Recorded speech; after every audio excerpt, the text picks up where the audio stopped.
I think having a site with great views is really appealing. And I think, that would be a massive marketing draw to have something like that. But there's lots of reasons why that's not practical. All policy tends to be different. They all try to reinvent the wheel for some reason. It's not just all national policy, it's all very, very local, very specific.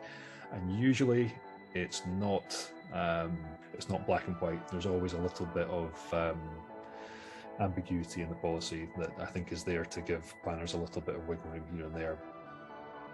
The sustainability aspect is something that more and more councils are putting more and more emphasis on. So when you're looking for land, if you are near a bus stop or a train station, then that's really good. It's really helpful.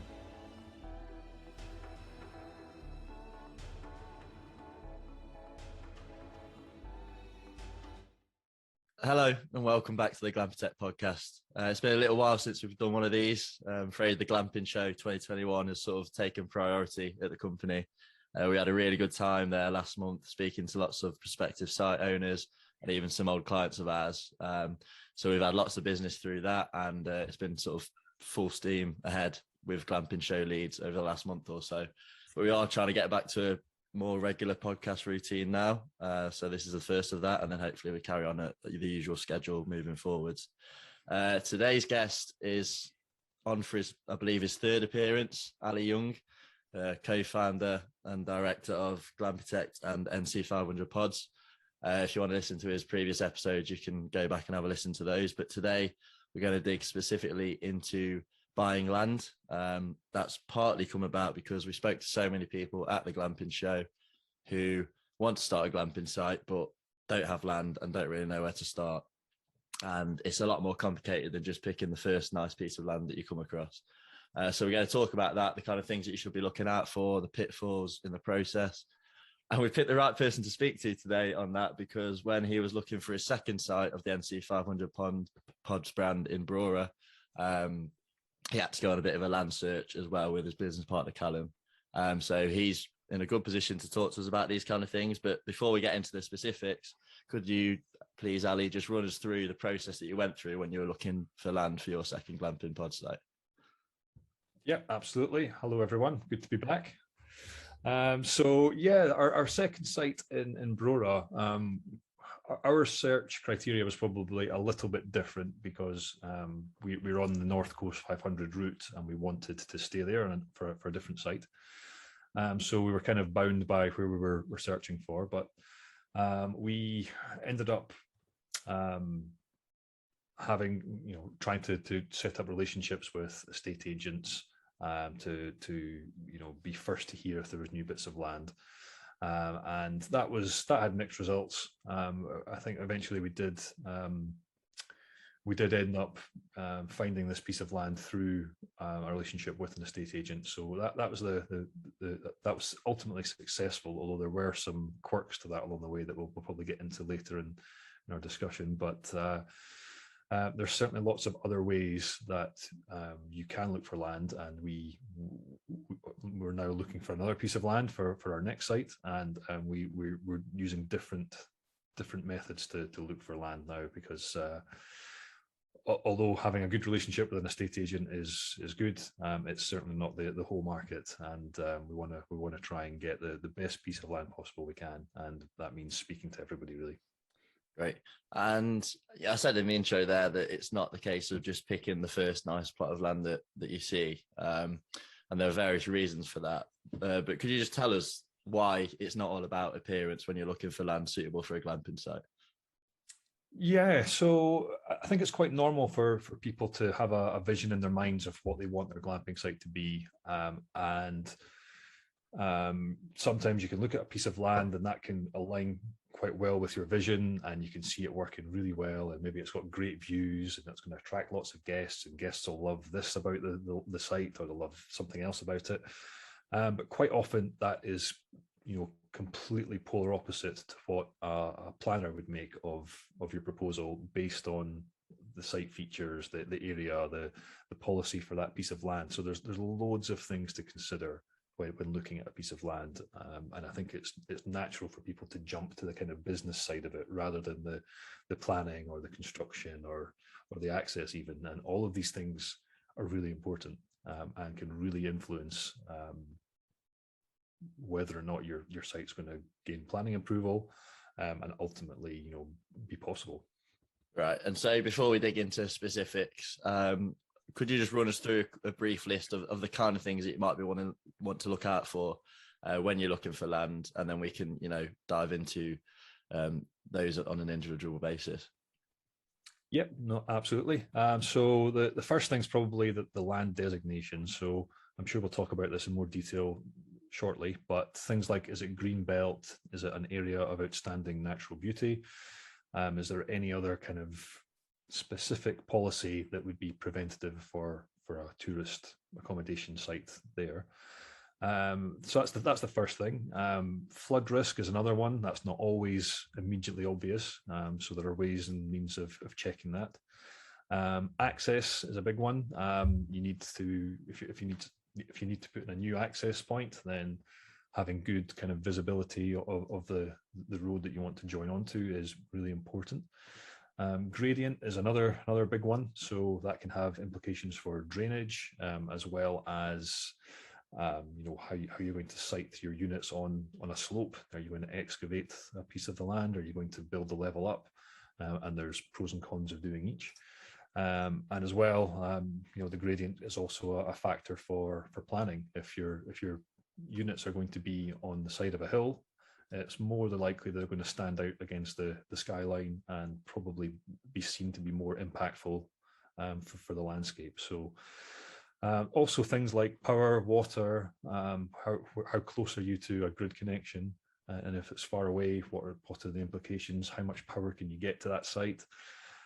So that's probably the main ones. I know that's quite a lot already, but like I said, there's lots to consider. And when you're looking for land, you have to be quite objective on stuff like this, not just fall in love with the location and the ideas in your head.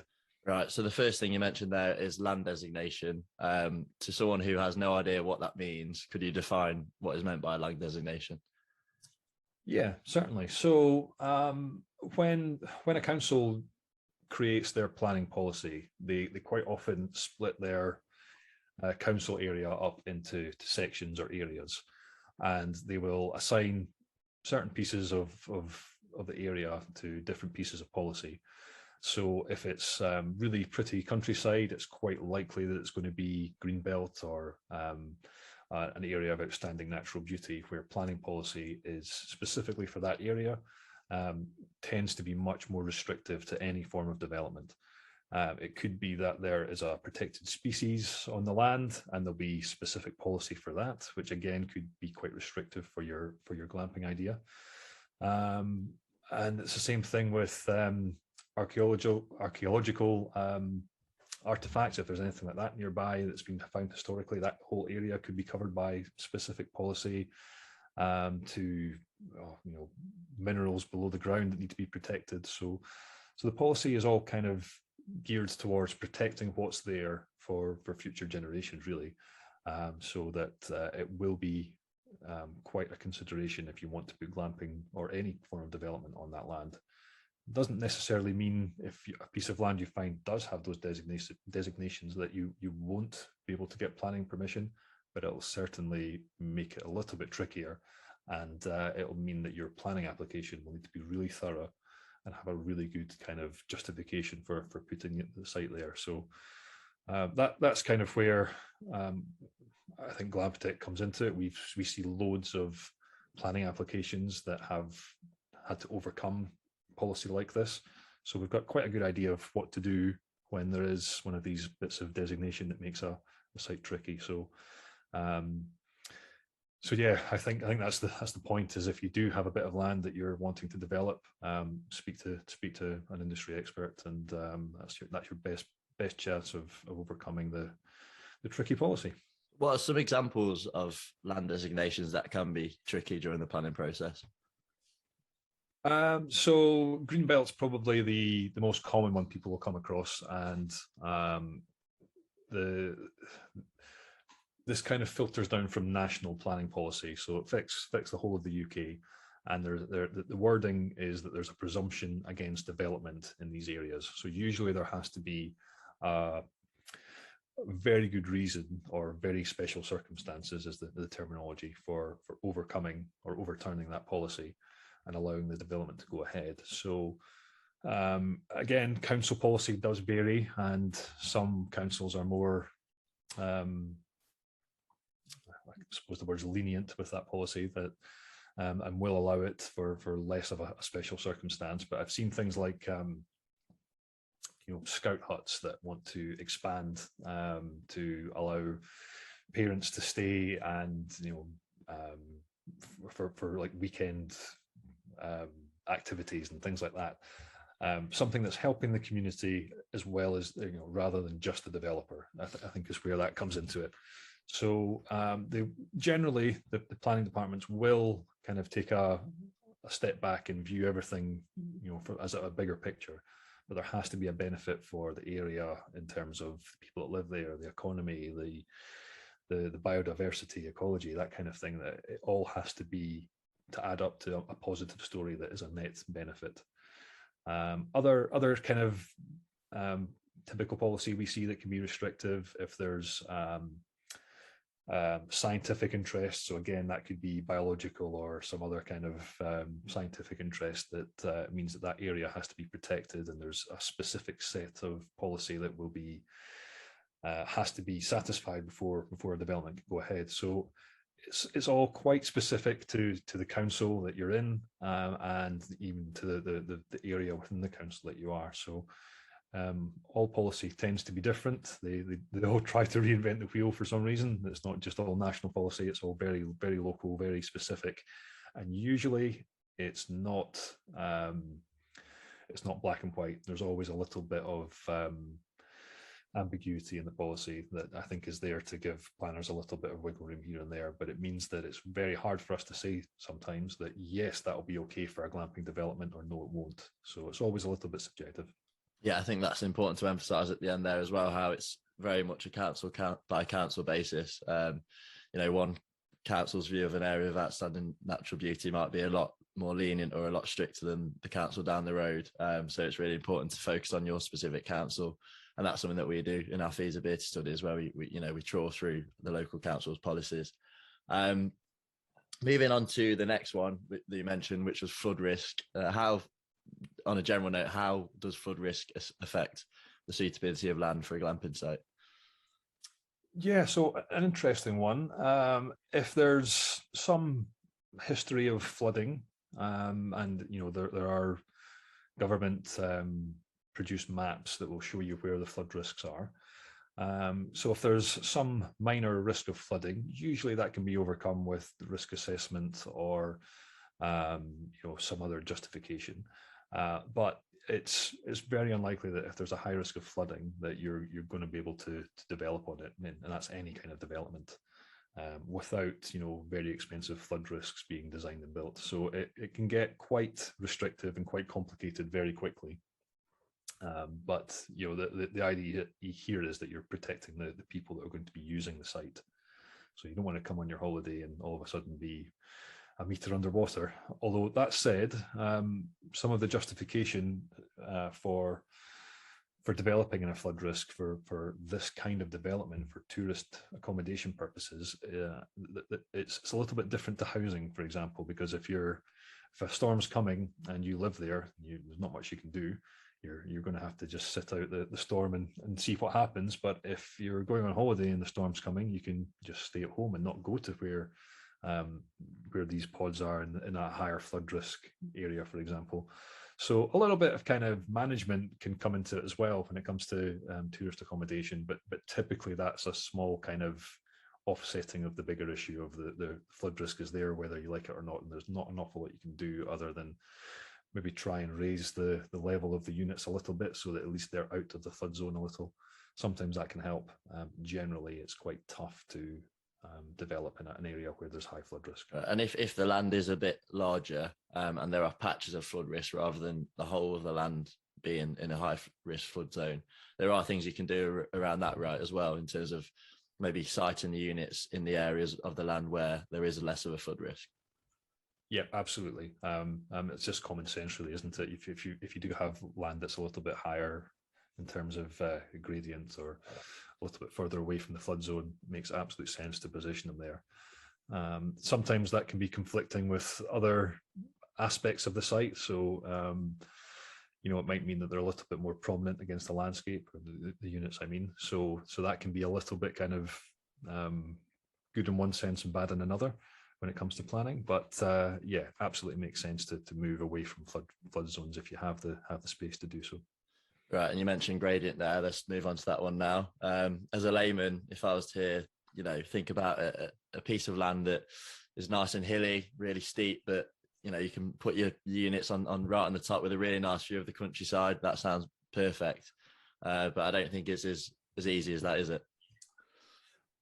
No, unfortunately, it's not. I agree. I think from a person that likes to go on holiday on these types of holidays, and from a kind of business owner, I think having a site with great views is really appealing. And I think that would be a massive marketing draw to have something like that. But there's lots of reasons why that's not practical. Firstly, access. If you're coming from a road, it's likely that you're going to have to build paths from wherever you have your car park up to the units. And how do people get there? How is that going to be wheelchair accessible? Makes it a lot harder, and probably a lot more expensive too if you're having to build lots of pathways to get up a hill. But that's probably secondary to back to the planning implications. So as I said earlier, that can make them more prominent against the landscape, which usually conflicts with landscape policy. And to get around that, normally you would shield the site by planting trees and hedgerows and things. But again, that can be a little bit out of character if other parts of the top of a hill, for example, don't have that. It's not going to help. It's not going to blend in with anything else. So can be harder to design a site that will be compliant with policy if it's on a gradient. Also, there's some kind of construction challenges to it too. So if it's too steep, drainage becomes challenging. So I think it's 1 in 10 gradient is kind of ideal for drainage. So for every meter of drop, 10 meters horizontally is kind of the ideal gradient that you want for effective drainage. If it's too steep, it doesn't work properly. If it's too shallow, the liquids drain away, but the solids don't. So that can be a challenge, as can creating level platforms. So our first site, we had a bit of this. We completely underestimated the gradient. When we looked at the site to begin with, it looked completely usable. There was a bit of a slope, a few undulations, but we didn't really think anything of it. We just assumed that'll all be flattened, no problem, and we can plonk some pods on. But ended up that because we had neighbours, we had to excavate rather than raise the level up to control the sound a bit, and that meant that we needed retaining walls. So that was fine. We put them in. They had to be designed by an engineer and kind of rubber stamped, and it wasn't brickwork we could use because of the height of them. We had to use steel reinforced concrete.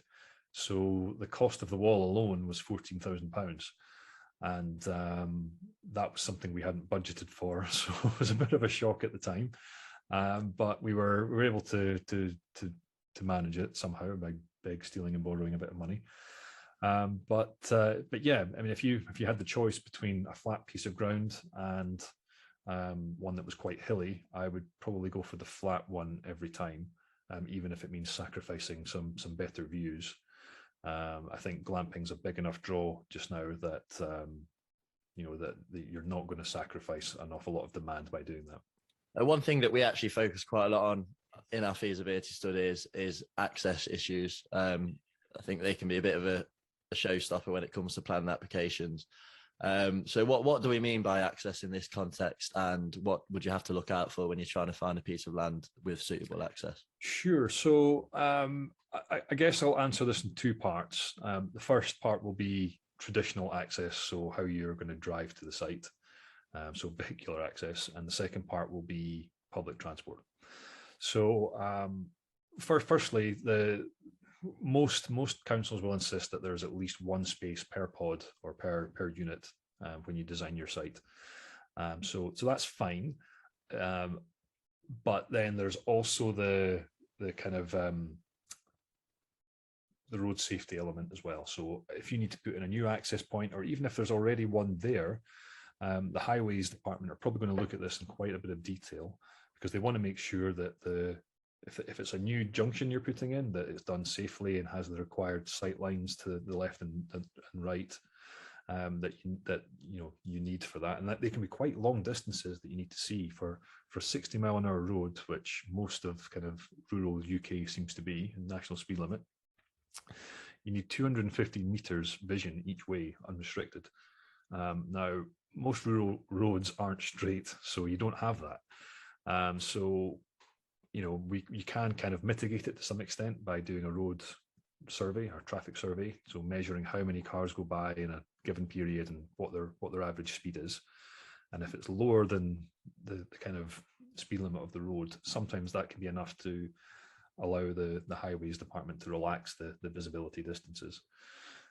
So it can all get very technical very quickly, but basically, if you're on a very twisty kind of country lane, then it's probably not as good as a nice wide straight piece of road. So when you're going to look at a piece of land, that's something to bear in mind. Now, the other part of it is that they will also, even if it's a new junction, an existing junction, they will consider what effect the increased traffic from the development will cause on the area. So the planning term is traffic intensification. Typically not an issue, but again, it's justification that you're going to have to provide potentially, and explain that tell the story up front in your planning application. We don't believe this will cause an issue because X, Y, Z, and usually it's okay. Most kind of A and B roads are absolutely big enough to not see any impact from a small glamping site. So that's kind of the private vehicle side of access. And like I said, the council will probably stipulate that you need to have at least one parking space, which weirdly contradicts the thing I'm about to say. They'll also insist that people can access your site by means other than just private car. So this ties into council and kind of government policy to improve on sustainability. So encouraging people to use public transport, or to cycle, or to walk. So catering for these people can be quite important. And if you're near a public right of way, that can be good for encouraging walkers, and you can take credit for that in your planning application, although you might have to also detail how you'll maintain a public right of way and not affect it at all during construction. But the sustainability aspect is something that more and more councils are putting more and more emphasis on. So when you're looking for land, if you are near a bus stop or a train station, then that's really good. That's really helpful. Okay, now let's talk about services. So water, drainage, power. How does the particular piece of land affect your ability to access those? Generally, it's that the piece of land is not too much of an issue as long as it's not too isolated. So if you're nearby to other properties or farm buildings or if you're going on a site visit to look at a new piece of land or a piece of land for sale, if you can see power lines nearby, then there's a good chance that you're not going to have much of a hard time of getting power to the site. It might be that you have to go over a few different people's land to dig a trench and run a cable, and that would be require written permission or way leaves to do that. But so that can be a whole challenge in itself. But generally, if there's power nearby or evidence of power nearby, you're probably going to be okay. How much power they can give you is another story, depending on what you're planning for. If you want really high-end pods with underfloor electric heating and electric water heaters, the power demands go up really quickly. So if you're planning a big site, it's really good to understand the power requirements up front. If it's a smaller site, you're probably going to be okay with what's in the area, but it's really wise to contact the provider early to get an understanding of that. And water is harder to assess because you can't see it. Typically, everything's run below ground.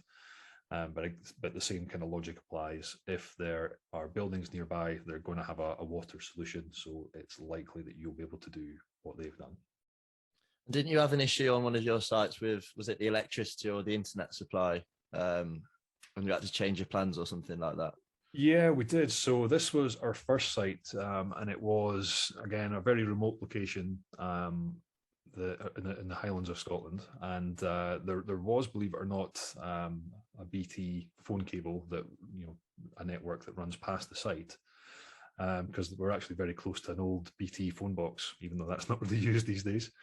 But it just wasn't enough. We wanted 4 or 5 copper connections, individual lines, and there was a lot of communication breakdown.